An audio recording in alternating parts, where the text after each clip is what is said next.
A very good afternoon to all of you.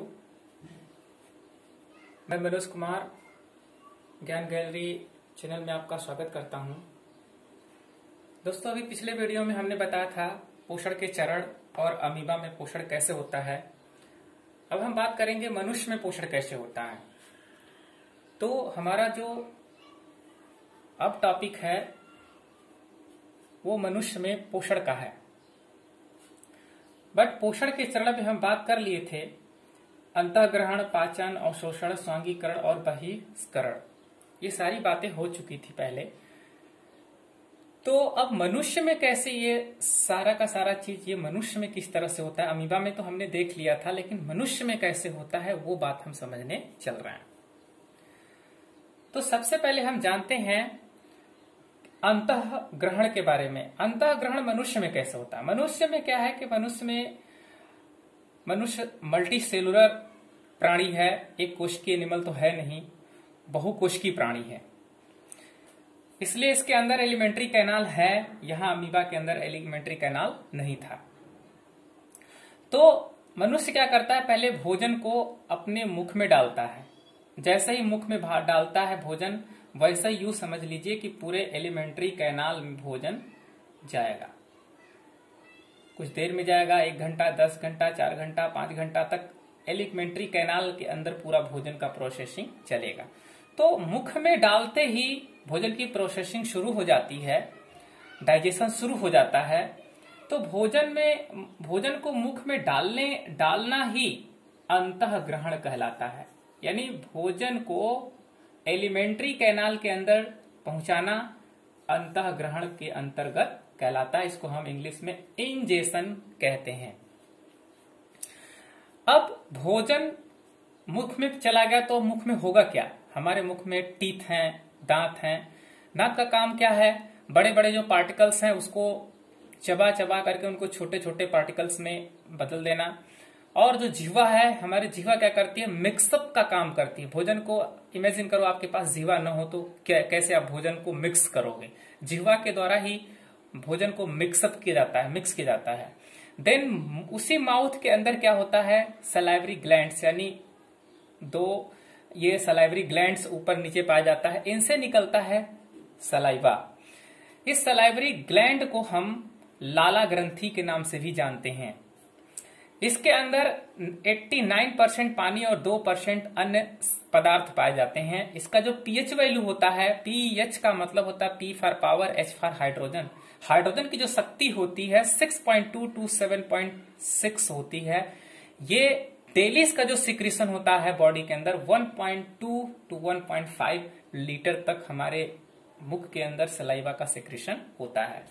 हमने भोजन लिया, भोजन के अंदर हमने मान लो हमने चावल खा लिया या आलू खा लिया, ऐसा चीज खाया जिसमें स्टार्च हो, तो स्टार्च का पाचन यही मुख में ही शुरू हो जाता है। एमाइलेज नामक एंजाइम होता है इसके अंदर। एमाइलेज एंजाइम क्या करता है, जो भी हम स्टार्च है उसको तुरंत सरल शर्करा में या सुगर्स में बदलना शुरू कर देता है। दूसरा एंजाइम है लाइपेज।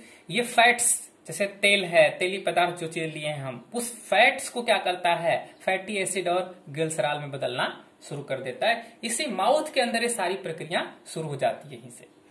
अब भोजन आगे बढ़ता है धीरे धीरे। माउथ में जो भी प्रोसेस है वो हो चुका है। अब आगे भोजन बढ़ता है, आगे बढ़ करके ग्रास नली में या असोफेगस में जाता है। असोफेगस में इसको हम असोफेगस को फूड पाइप या गुलेट के नाम से भी जानते हैं। इसकी जो लंबाई होती है 25 सेंटीमीटर के अराउंड में होती है। इसमें कोई एंजाइम नहीं पाया जाता है, इसमें म्यूकस पाया जाता है। म्यूकस मतलब जो लसलसा पदार्थ जैसे गोंद होता है उस तरह से। तो इस पाइप के अंदर से भोजन सरकता हुआ आराम से चला आता है। कभी कभी लोग भोजन को डायरेक्टली निगल लेते हैं तो इसी पाइप के अंदर वो अड़क जाता है, ये कहने की रुक जाता है। तो ऐसा नहीं करना चाहिए। भोजन को चबा चबा खाना चाहिए ताकि उसके अंदर जो भी एंजाइम हो मिक्स हो और यहीं से पाचन का शुरुआत हो सके। तो एक गति होती है इसके अंदर जिसको हम बोलते हैं क्रमानुकुंचन गति या पेरिस्टेल्टिक कंट्रैक्शन। इस गति का भोजन आता है कहां पे, स्टमक में। स्टमक में जैसे ही आमाशय इसको कहते हैं। आमाशय में जब भोजन आता है आमाशय जो है जे शेप्ड का होता है, जे आकार का होता है। इसकी एक कैपेसिटी होती है कि 3 से 4 लीटर भोजन इसके अंदर रह सकता है। और कितने घंटे तक? 1 से 2 घंटे तक। कुछ ऐसे प्राणी होते हैं जिसमें 2 घंटे से अधिक होती है, रह सकता है भोजन। वो डिपेंड करता है कि वो एनिमल क्या खा रहा है। कुछ एनिमल है मांसाहारी है, कुछ शाकाहारी है, तो इनके ऊपर ये सब चीजें डिपेंड करती है। अब बात आती है कि इसमें भोजन का क्या होता है। भोजन यहाँ पर आया तो जैसे यहाँ आता है तो इसके अंदर HCl पाया जाता है। HCl इंतजार करता रहता है कि कब भोजन आएगा। और भोजन तो बाहर से आ रहा है, तो बाहर से अदृश्य जीवाणु भी इसके साथ घुसे चले आते हैं। सोचते हैं कि यार चलो चलते हैं, कुछ तो आनंद आएगा अंदर। लेकिन HCl यहाँ पे इंतजार करता रहता है। HCl का जो pH वैल्यू होता है कि 2 के राउंड में होता है। ये आए हुए बाहर से आए हुए जीवाणुओं को तुरंत किल करना शुरू कर देता है, तुरंत मारना शुरू कर देता है। तो ये बाहर से आए हुए जीवाणुओं को पहला काम मारने का काम है। दूसरा है, इसी के अंदर कुछ एंजाइम्स पाए जाते हैं, पेप्सिन है। तो पेप्सिन को जगाने का भी काम करता है। पेप्सिन पेप्सिनोजन के रूप में पड़ा रहता है। तो HCl क्या करता है, पेप्सिन में उसको जगा देता है, यानी पेप्सिन में चेंज कर देता है। पेप्सिन क्या करता है, प्रोटीन्स जो आता है इसके अंदर, उस प्रोटीन को पॉलीपेप्टाइड्स में बदलने का काम करता है। ये पूरा गैस्ट्रिक जूस का कंपोजिशन है। और तीसरा चीज क्या है, म्यूकस है। म्यूकस लसलसा पदार्थ होता है, अभी बताया मैंने म्यूकस के बारे में। ये इसके दीवार के लिए प्रोटेक्टिव लेयर बनाने का काम करता है, क्योंकि इसके अंदर एसिड है। इस एसिड के कारण इसका दीवार खराब न हो, इसलिए ये म्यूकस जो है प्रोटेक्टिव कोटिंग तैयार करता है और लुब्रिकेंट्स का काम करता है। अब भोजन, इसके बाद इसमें प्रोटीन का पाचन हो गया, यहाँ फैट्स का और स्टार्च का पाचन हो चुका है। आगे भी जा सकते हैं, कुछ लोग भोजन को चबाते नहीं, इसलिए वो चीज आगे भी चला जाए, कोई जरूरी नहीं कि यहाँ पाचन हो ही जाए। अब आगे बढ़ते हैं। भोजन मोड़ करके यहाँ एक वाल्व होता है। वाल्व के सहारे से भोजन, जैसे ही वाल्व, इसमें लगभग भोजन 1 से 2 घंटे तक रहता है। उसके बाद वाल्व खुलता है, भोजन ग्रहणी में जाता है। ग्रहणी में इसी आमाशय के बगल में लीवर है, जो सबसे बड़ा आर्गन है। पूछा जाता है कि बॉडी का सबसे बड़ा आर्गन क्या है, लीवर है। तो लीवर जो है, लीवर में एक चीज बनता है जिसको हम बोलते हैं बाइल जूस। और वो बाइल जूस इकट्ठा हो जाता है गॉल ब्लैडर में, पित्ताशय में। कभी कभी यह प्रश्न पूछा जाता है कि बाइल का निर्माण कहाँ होता है, तो लोग फट से कहते हैं पित्तरस का निर्माण कहाँ होता है, तो बोलते पित्ताशय में। नो, बाइल का जो निर्माण होता है वो लीवर में होता है, लेकिन इकट्ठा कहाँ हो जाता है, वो पित्ताशय में। जो पित्ताशय होता है, इसकी लेंथ जो होती है 3 इंच से 1 लंबाई 3 इंच होती है और 1.5 इसकी विड्थ होती है।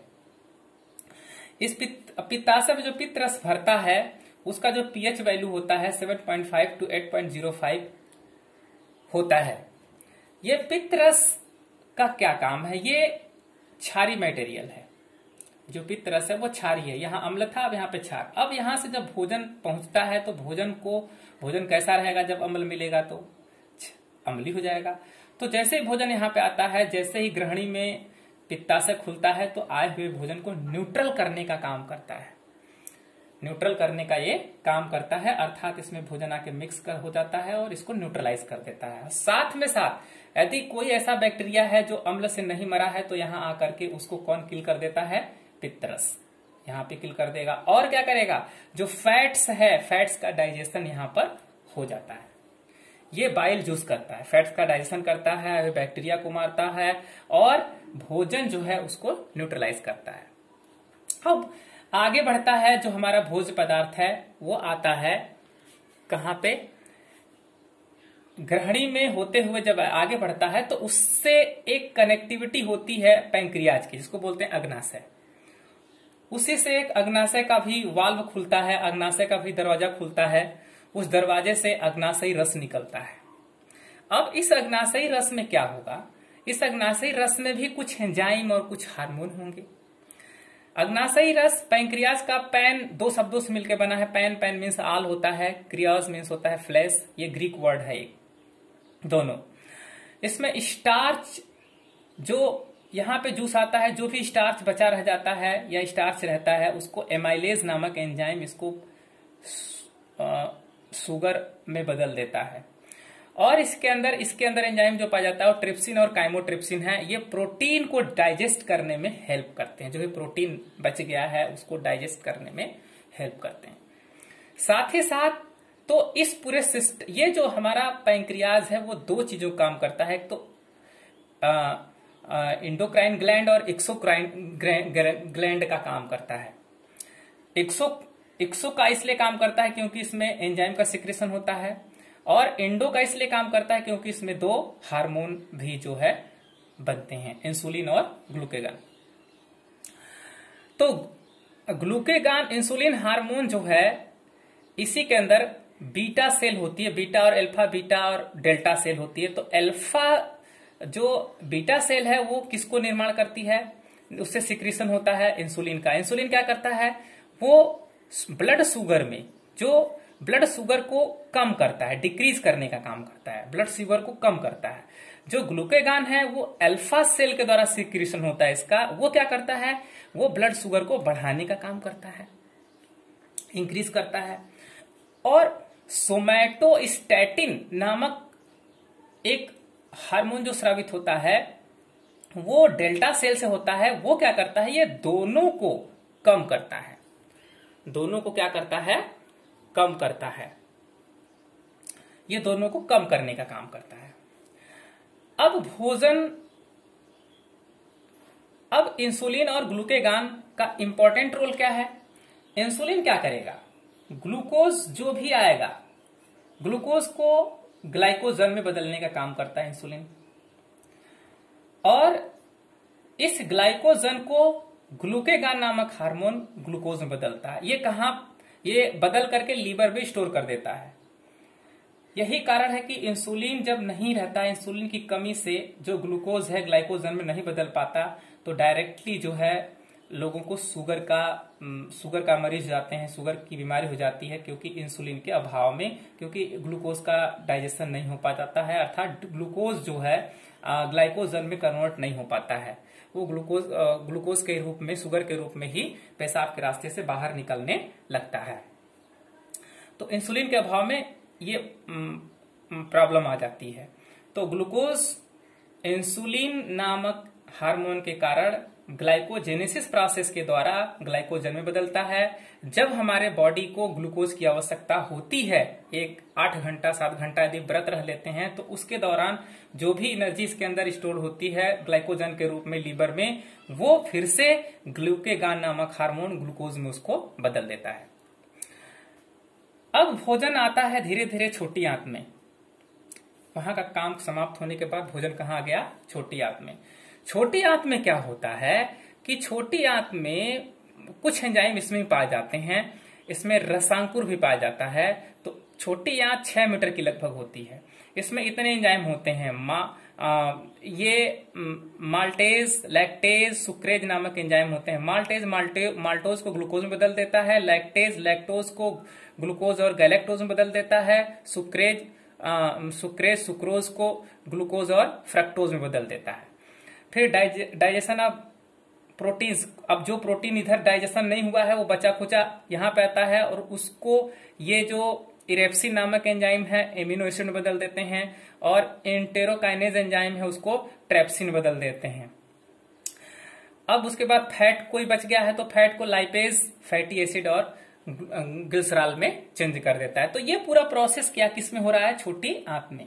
अब छोटी आंत में जो भी ग्लूकोज वगैरह, जो भी सोल्यूबल मटेरियल है जो घुल सके, वो रसांकुरों द्वारा, इसके अंदर ऐसे रसांकुर होते हैं जैसे सीलिया होता है उस तरह से, हेयर लाइक स्ट्रक्चर रसांकुर होते हैं। रसांकुर इस ग्लूकोज को एब्जॉर्ब करेंगे।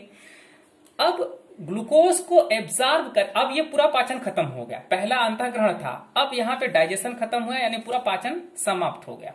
अब उसके बाद ये दो हेडिंग खत्म हो गए। अब उसके बाद एब्जॉर्प्शन शुरू होगा। एब्जॉर्प्शन क्या होगा कि ये रसांकुर इसको क्या करेंगे, एब्जॉर्ब करेंगे ग्लूकोज को, और ग्लूकोज को एब्जॉर्ब करके ब्लड में मिला देंगे। तो ये प्रोसेस क्या कहलाएगा, अवशोषण कहलाएगा। यानी रसांकुरों द्वारा पोषक तत्वों को, यानी ग्लूकोज को, फ्रक्टोज को अवशोषित करके, ग्लूकोज को अवशोषित करके ब्लड में मिलाना, ये प्रक्रिया अवशोषण कहलाती है। अब उसके बाद क्या होगा, जब वो ब्लड में मिल गया तो ब्लड में मिल जाएगा तो ब्लड उसको लेकर के बॉडी के पूरे सेल के पास जाएगा, पूरी कोशिका के पास जाएगा। जब पूरी कोशिका के पास जाएगा तो वहां पे अब ईंधन पहुंच चुका है, अब उसको तोड़ने की जरूरत है और उससे ऊर्जा निकालने की जरूरत है। तो रिस्पायरेशन के द्वारा ऑक्सीजन आएगा, ऑक्सीजन ब्लड में मिल करके सेल के पास जाएगा जहां पे ग्लूकोज पहुंच चुका है। अब जहां पे ग्लूकोज पहुंच चुका है वहां पे ऑक्सीजन पहुंचेगा और उस ग्लूकोज को ब्रेक करेगा, ब्रेक करके ऊर्जा निकालेगा। जब ऊर्जा निकलेगा तो पूरे बॉडी को, पूरे सेल को ऊर्जा मिल जाएगी। इस प्रक्रिया को कहते हैं स्वांगीकरण। कार्बन डाइऑक्साइड फिर से बाहर निकल जाएगा। अब नेक्स्ट प्रोसेस है बहिष्करण। अब जब इसमें ये पूरा डाइजेशन खत्म हो जाता है उसके बाद भोजन का जो भी एक्सट्रैक्ट बचता है वो लार्ज इंटेस्टाइन में चला जाता है। इसकी लंबाई 1.5 मीटर होती है। नाम है लार्ज इंटेस्टाइन, बड़ी आंत। इसकी नाम है छोटी आंत, लेकिन ये 6 मीटर का और ये 1.5 मीटर का। इसका कारण यह है कि इसका जो व्यास है वो कम है और इसका जो व्यास है वो अधिक है। इसकी लंबाई अधिक है लेकिन इसकी लंबाई कम है। तो अकॉर्डिंग टू इसके व्यास के अकॉर्डिंग, इसके रेडियस के अकॉर्डिंग, इसका रेडियस बड़ा होने के कारण इसको हम बड़ी आंत कहते हैं, उसका रेडियस छोटा होने के कारण इसको छोटी आंत कहते हैं। तो अब इसके अंदर जो वेस्ट मटेरियल गया है उससे जो वाटर है उसको रिकवरी ऑफ वाटर की रिकवरी कर लिया जाता है। स्टोरेज का काम करता है, फिशेस जो है उसका स्टोरेज का काम करता है। और यदि भोजन जो अपाच्य भोजन है, जो जिसका पाचन नहीं हो पाया है, यदि वो इसमें इंटर कर गया तो उसका क्या करेगा, फर्मेंटेशन हो जाएगा। बैक्टीरिया क्या करेंगे, उसको फर्मेंट करेंगे और गैस प्रोड्यूस करेंगे। फिर वेस्ट मटेरियल कहाँ आएगा, रेक्टम में आएगा। ये एक स्टोरेज का काम करता है। यहाँ पे कुछ समय तक मल स्टोर रहेगा, फिर एनस के रास्ते से उसको बाहर निकाल दिया जाएगा। जब एनस के रास्ते से बाहर निकाल दिया जाएगा तो उसको हम क्या कहेंगे, बहिष्करण कहेंगे। तो ये पूरा का पूरा प्रोसेस जो है हमारे इस एलिमेंट्री कैनाल के अंदर होता है, जिसको हम कहते हैं मनुष्य में पोषण।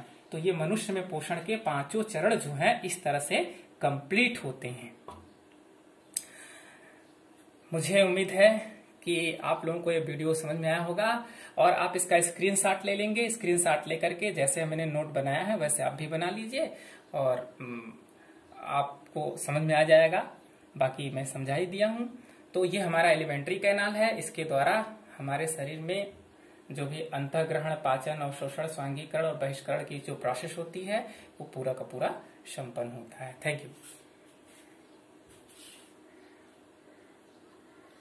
वीडियो अच्छा लगे तो इसे शेयर करें ताकि और लोगों को लाभ मिले, और सब्सक्राइब भी करें और लाइक भी करें। धन्यवाद।